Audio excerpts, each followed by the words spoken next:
Welcome to another story made by Oracle One. In the heart of Harlem, amid the clattering rhythm of jazz and the fervent poetry that filled smoky rooms, there lived a young woman named Eliza Monroe. She was a seamstress, but not just any seamstress. Eliza was known far and wide for weaving stories into the very fabric of her dresses. While the outward beauty of her creations was undeniable, it was what lay beneath the surface, the hidden messages sewn into each stitch, that made her work legendary. The year was 1926, and Harlem was a crucible of creativity and possibility. It was an era that celebrated the African American experience with music, literature, dance, and art blossoming like never before. Yet beneath the lacquered veneer of celebration, hardship still shadowed the lives of many who sought freedom from the shackles of racial discrimination, both overt and subtle. Eliza's work offered these freedom seekers more than fashion. It gave them a way to carry their stories with them, to cling to their dreams, and sometimes to communicate in whispers that evaded prying eyes. Eliza's small dress shop, nestled on a bustling side street just off 125th, was a sanctuary filled with bolts of rich fabric, emerald silks, crimson velvets, and midnight blues that mirrored the evening sky over Harlem. Her fingers moved with precision and grace as she stitched not only seams but secrets into her garments. Each thread of her embroidery was chosen carefully for its meaning, a crimson thread to signify courage, golden yellow threads for hope, and shades of blue to remember sorrow and endurance. To the untrained eye, her work was exquisite but opaque. To the freedom seekers who came to her, these dresses became talismans imbued with hidden codes of resilience and resistance. Eliza's legacy had begun with her mother, a formidable woman named Josephine. Josephine had been a part of the Great Migration, carrying her family north out of Mississippi and into the tumult and promise of Harlem. She believed stories were the heartbeat of the black community, the lifeline to history, and the blueprint for liberation. "We stitch our past into our present, Eliza," Josephine would say, "so the future can be woven from strength." From her mother, Eliza learned not only to sew but to embed language, history, and spirit into fabric. One chilly October day, Eliza was visited by a young poet named Langston Whitfield.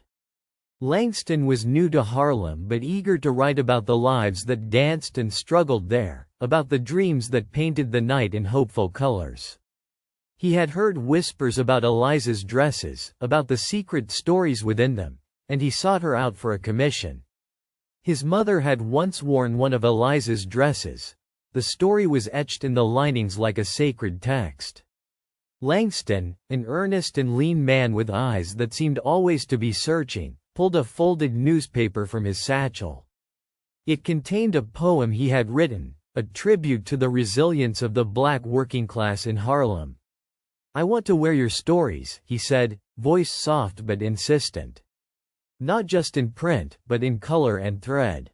As I walk the streets, I want the people I meet to understand that I am made of their stories, and my story is stitched in their struggles and triumphs." Eliza's eyes sparkled, touched by the poet's fervor.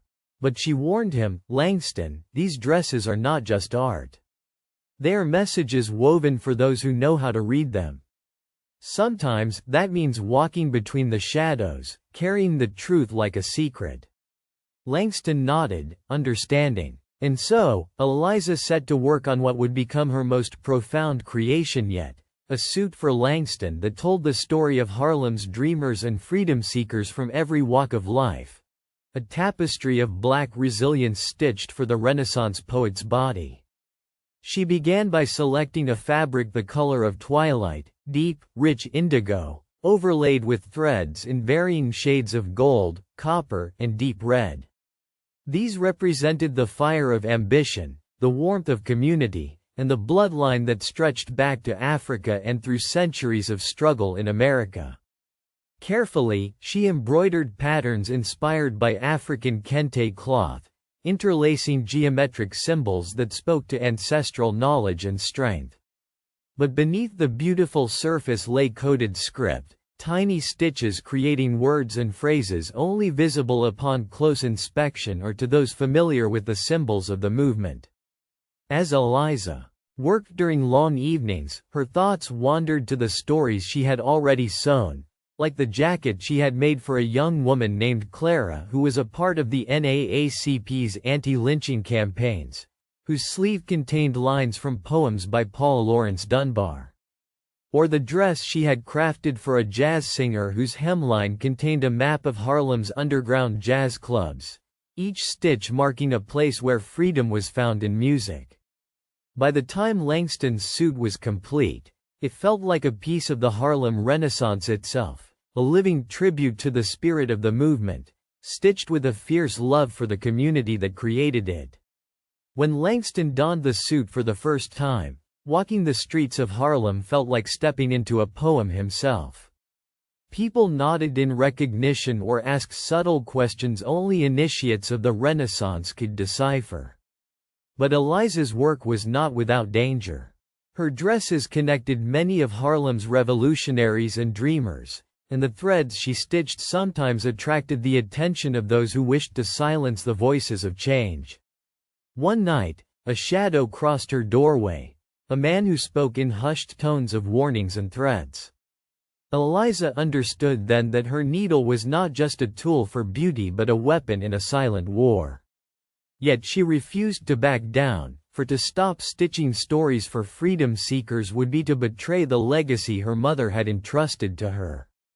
As the years of the Harlem Renaissance rolled forward, Eliza's dresses traveled beyond the borders of Harlem. They reached writers and activists in Chicago, painters in New Orleans, and musicians in New York City's clubs downtown.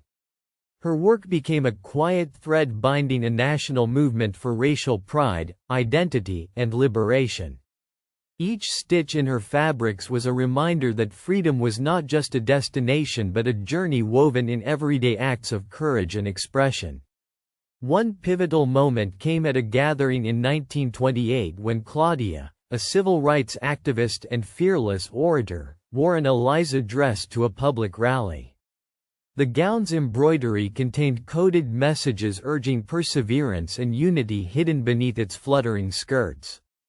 The dress inspired the crowd, their cheers swelling as Claudia spoke for justice and equality. Eliza was in the audience, hands clenched in quiet pride, knowing that her work was far more than the sum of its threads.